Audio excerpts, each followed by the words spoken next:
İzmir'in dağlarında çiçekler açar. Altın güneş orada sırmalar saçar. Altın güneş orada sırmalar saçar. Bozulmuş düşmanlar yer gibi kaçar. Bozulmuş düşmanlar yer gibi kaçar. Yaşa Mustafa Kemal Paşa yaşa. Adın yazılacak mücevher taşa.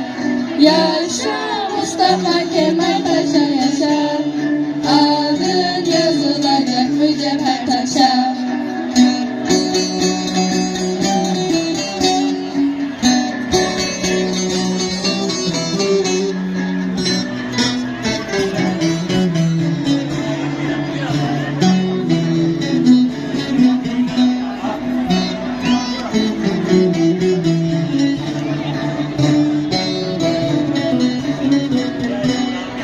İzmir'in dağlarında oturdum kaldım. İzmir'in dağlarında oturdum kaldım. Şehit olanları deftere yazdım. Şehit olanları deftere yazdım. Öksüz yavruları bağrıma bastım. Öksüz yavruları bağrıma bastım.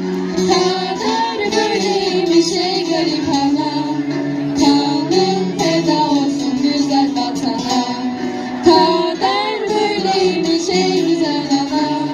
Kanım feda olsun güzel vatana.